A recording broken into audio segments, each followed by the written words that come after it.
Welcome to Conversations with Writers. I'm Andy, I'm a writer, and this is an educational YouTube series intended to catalog writing strategies and philosophies through conversation with other writers.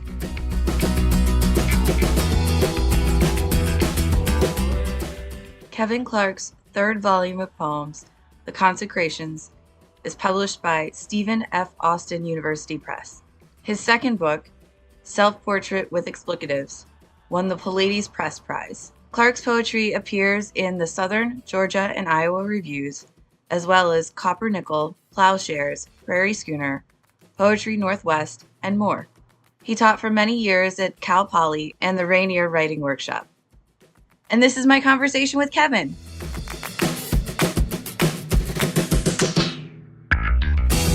Hi, Andy. Hi, how are you? Well, I'm considerably better. I'm a lot better, and things are going well. And so, thank you, and thank you Wonderful. for having me here. Wow, I'm honored. Thank you so much for making time for me. Of course, of course. How did you know to get in contact with me at first? Conferences, right? So there's Ah, this display of books.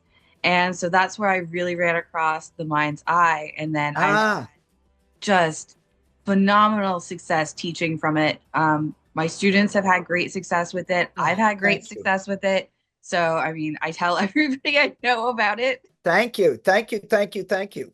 I was That's big help. That's all everything I had learned up to that point, was in that book. It's perfect. Like you have something tangible that you can share with the students because, realistically, they're not going to be there every single day. And if they Right, miss that foundational craft material, they need to right. get that somewhere else. And this book is super accessible. It Yeah, uses just the right amount of terminology without overwhelming students so they can I was conscious of reasonably that. talk about stuff. Yeah. So they Yeah, can reasonably talk about writing in a purposeful way.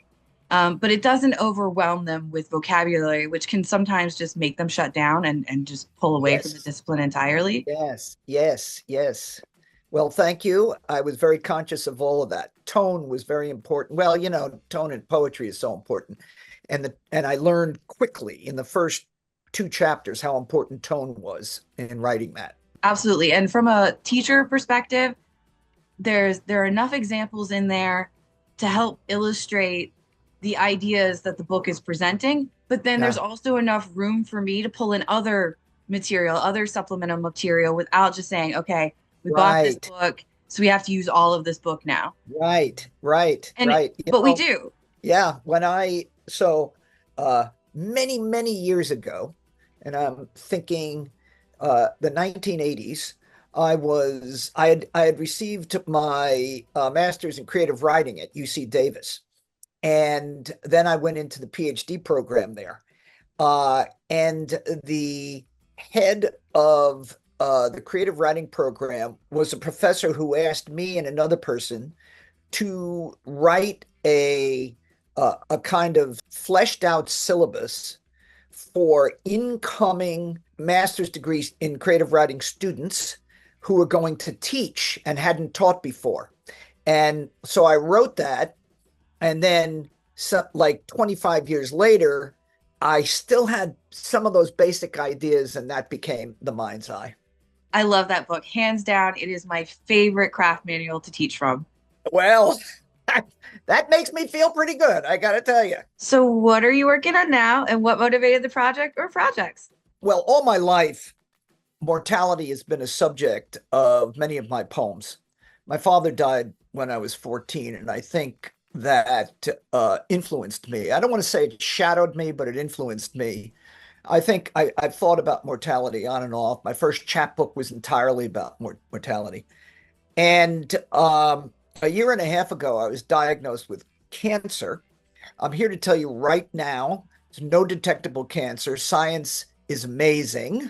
I am apparently around for quite a few more years, I'm hoping. But that experience has led me over the last year or so to write many poems about what it was like to have cancer, but more centrally, what it's like to be suspended in the not knowing. Because for a long time, I didn't know if I was going to survive or not. And to that extent, then biopsies became a kind of metaphor, because you take the biopsy and then you'd wait, and the biopsies take a couple of weeks, etc. So I've probably written 20, 25 poems. This is the most productive I've ever been in 1 year. And I also have been through most of my life pretty concerned about the planet and the natural world, and more recently climate change. And occasionally I find myself connecting my questions about personal mortality with the mortality of the planet. So I'm moving in a direction towards a book which will encompass these themes. What motivated the project, pretty obvious. It was having cancer. I too am so glad that the cancer is Yes. undetectable. Yes, yes. Thank you to my doctors and to the miracles of modern science. Trust the experts. Yes. What have you learned about yourself through writing? So I think I have a couple of answers to this. And the first is a very common answer that I suspect other poets might or writers might give you, which is that I am not adequately happy if I'm not writing. Right? It's not like I can't survive or I can't have a few laughs or whatever. But I must say that I am a much happier person when I'm in the act of writing. And by that, I don't mean writing all the time, but I mean writing pretty close to a daily basis, right? And so I'll tell you, I even sleep better when I'm writing. I also think that to answer that question about what I've learned about myself, my poems have demonstrated to me over and over that I'm at home in a world of incertitude, a world where I'm uncertain about things. And I find the universe fascinating. I read about the new sciences a lot, very interested in people like Roger Penrose and other physicists and things. And not too long ago, well, maybe 6 years ago or so, I wrote an omnibus review in which I introduced by talking about how all poetry, all verse is inquiry, and every inquiry opens up yet another question. And so there's no such thing as a human being having a kind of godly awareness of everything, right? I don't understand the world or the universe entirely. I understand maybe a tiny shard, and that shard suggests a much greater possibility of other realities and or other aspects of reality, and I'm fascinated by that. And I think my poetry has, I don't know, if I hadn't been a poet, maybe I wouldn't have done that. My mother never liked the idea of me becoming a poet. She thought it was very strange. She wanted me to go into sports talk radio. And I was like, I'm kind of into literature, Mom. And I guess finally, I would also say, in terms of that incertitude and all, I like surprise and I like mystery. And I don't know that without poetry, I would have articulated that to myself as well. I'm exactly the same way. I feel Uh, better when I'm writing. I yes, feel more centered. I feel more yes, able to do things in the world. yes, It helps yes, me figure things out. I sleep better yes. too. So yeah, I find it very helpful as well. Yes, I'm a better partner, I'm a better friend, the whole gig, you know. A lot more tolerant of everything Yes, around us. yes, yes. Not easy all the time, but yes, right. What's the role or responsibility of writing for you? What keeps you generating material? Why write? I don't want to presume to tell anybody else what the role of the poet is. And I'm sure I would get into arguments with close friends if we were to take that question up, right? So, but for me, the role is to enter into the uncertainties, the mysteries, and to try and explore as much as I can, come to understand whatever little thing I can understand, while also recognizing I'll never understand it all. That seems in my work to be pretty important. There's a terrific poet named Susan Mitchell who wrote a book called Rapture, in which poem after poem kind of emulates that idea. And it had a great deal of influence on me. I also really like, is the word maybe fission between my writing and my imagined reader. I'm fascinated by, I know it's not exactly an exchange, but when I'm reading somebody's poetry, I'm entering to some degree into their consciousness, and I'm fascinated by all the choices we as poets get to make when we're writing, because not only is it a matter of aesthetics, but it's a matter of opening the dialogue between my consciousness and that of a reader.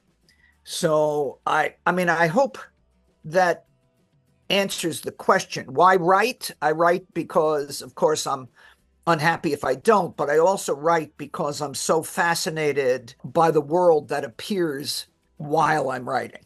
When you're struggling to write for whatever reason, what strategies do you use to get yourself back to the page? Some of what I'm going to say would be said by others. I would say probably the first thing I do, a number of things, and probably the first thing I do is I'll read other poets.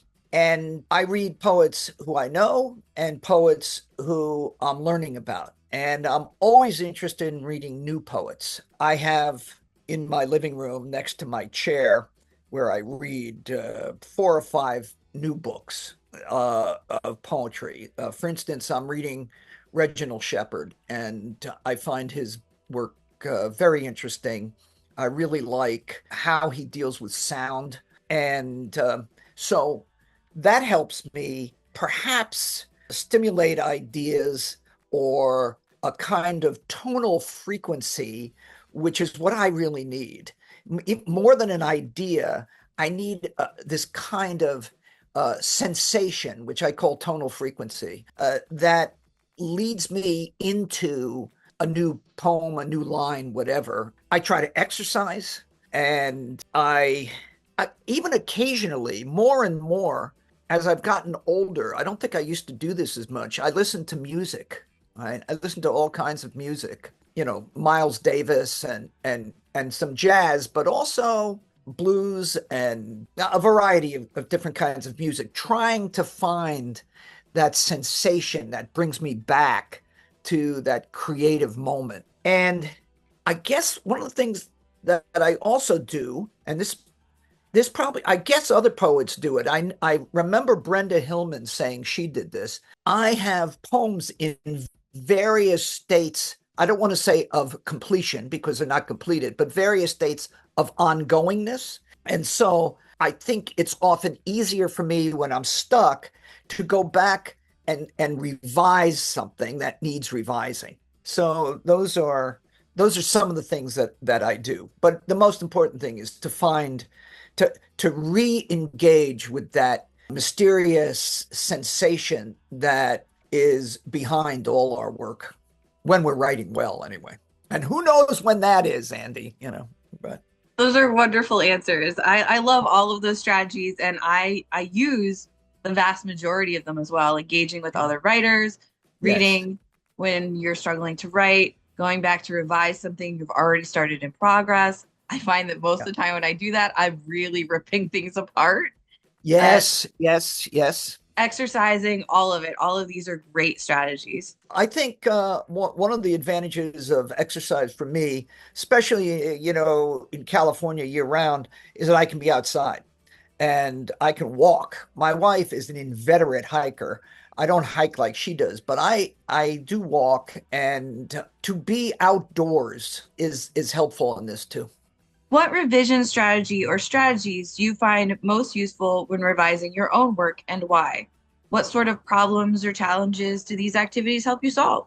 My answer to this is probably not very lengthy, but the basic thing I've always done, is that I have shared my work in exchanges with other poets. And there are a number of other poets throughout my career who've been of great help to me. The late poet Wendy Barker, she and I shared work from when we were in graduate school back in the 70s up until her passing fairly recently. She's a really, really, really good poet. In fact, LSU is about to publish her collected works. And that always gives me a significant reader's outside view of something I haven't seen in the work yet. And now, I don't always agree with what's said, or they'll say, I think this is off, you ought to do this.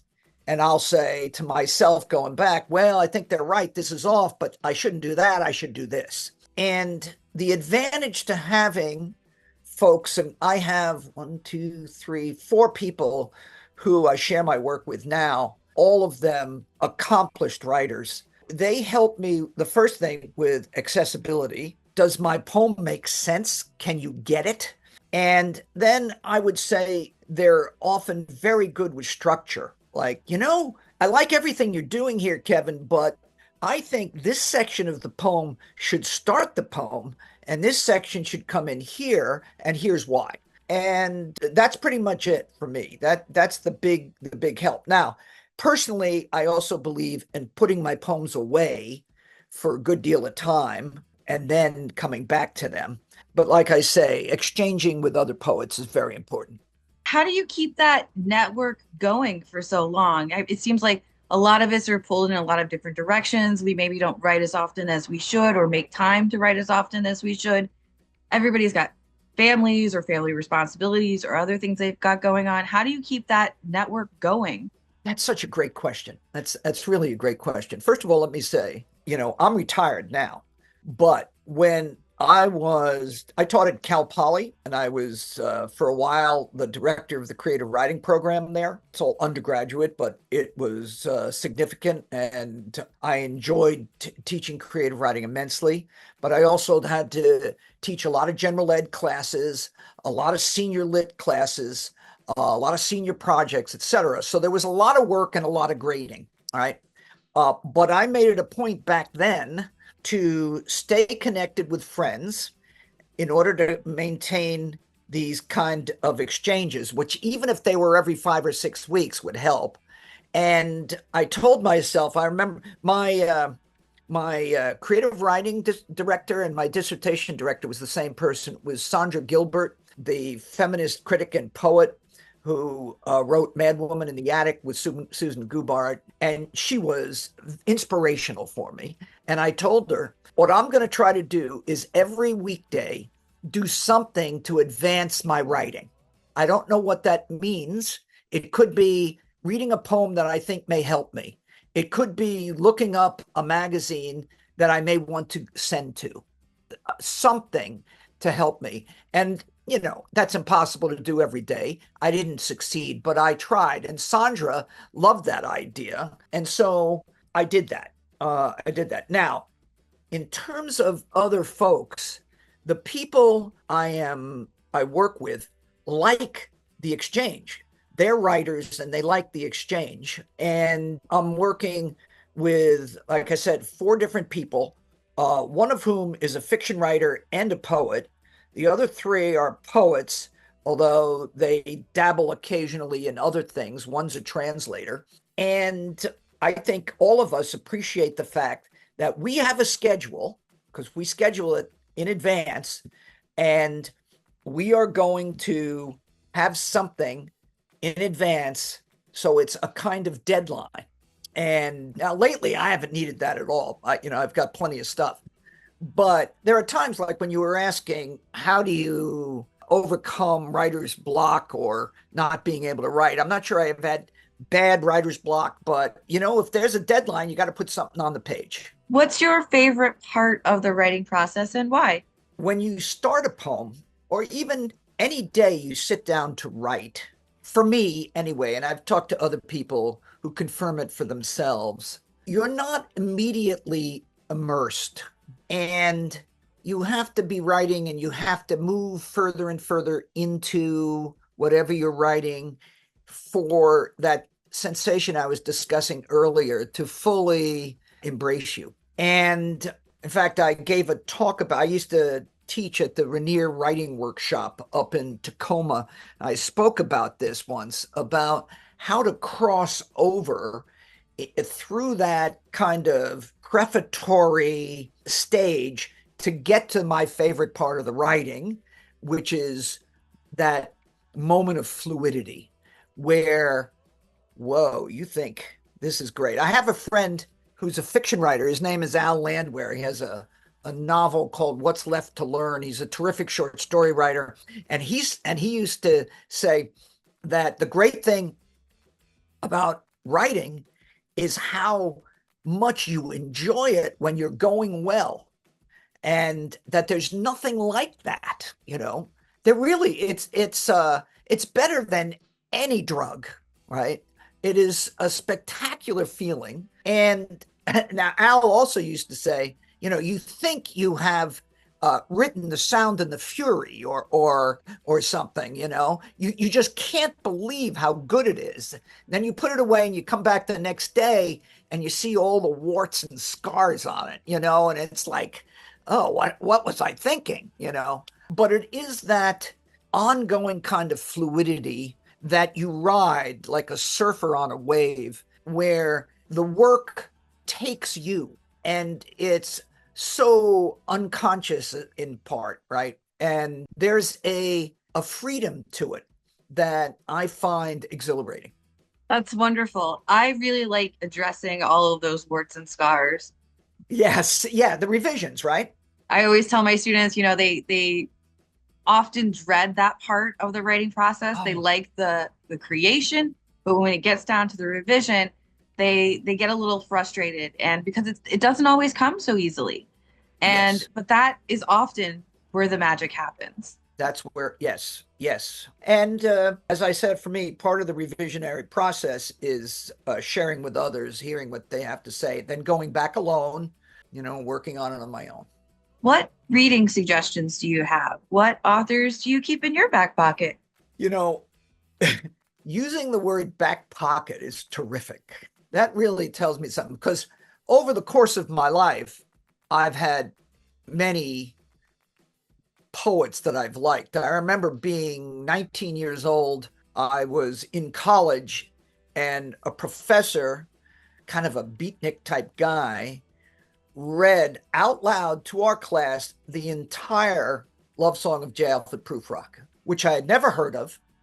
And I thought, oh man, I have no idea what's going on here, but I love this. Now, I would say I've got a number of poets that I really like, but over the last 10 years or so, maybe longer, the two poets who I go back to the most are Susan Mitchell. I think I mentioned her. Her book is called Rapture. She has a number of books, but Rapture is spectacular. It was published 30 years ago, I believe, 1994, and it's still in print, I think. So it's quite something. And then I like Larry Levis's work from The Widening Spell of the Leaves forward. I think, Andy, this year I've probably read that title poem, The Widening Spell of the Leaves, 4 or 5 times.